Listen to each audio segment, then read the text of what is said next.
The woman suddenly realized the bad guys were lurking inside the house. She was so scared that sweat instantly dripped down her forehead. She nervously put down her phone, cautiously glanced to the side, and spotted a dark shadow behind the door curtain. The girl was so tense she couldn't breathe. Fear made her keep swallowing saliva. Then she slowly turned her gaze toward the exit. Turns out there wasn't just one person who came. The girl's body trembled uncontrollably. Just then, the criminal hiding in the dark also noticed the movement, quickly called out to his partner. But just as they were about to take action, suddenly the lights went out. When the lights came back on, the girl on the sofa had already vanished. Turns out the girl had used the darkness to hide in the back room, but the front door was already tightly sealed off by them. They figured the girl was definitely still in this house, so they started a thorough search. As doors were pushed open one by one, finding her was just a matter of time. But the leader seemed to sense something at this moment. Step by step, he approached the room where the girl was hiding. The girl curled up in a ball, not even daring to breathe hard. As the footsteps got closer and closer, the girl desperately closed her eyes. Just when she was about to give up, suddenly the doorbell rang at that moment. She recognized her boyfriend's voice. The girl was as excited as if she'd been reborn. When the knocking came again, she suddenly remembered her phone was in her pocket. So the girl quickly dialed her boyfriend's number, but she called over and over, and no one ever picked up. Ironically, her boyfriend was holding flowers, but his phone was forgotten in the car. After knocking a few more times, her boyfriend gave up and turned to leave. Hearing her boyfriend's voice getting farther away in the hallway,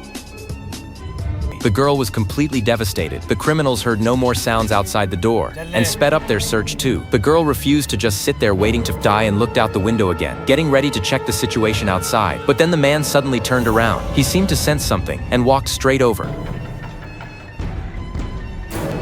At this critical moment, his subordinate suddenly called out to him. Turns out they'd found a hidden passage. They quickly chased downstairs. The girl finally breathed a sigh of relief. But wouldn't you know it, right then her boyfriend discovered her missed calls. The criminals who hadn't gone far heard the sound and came back. And this time the girl was truly trapped with no way out.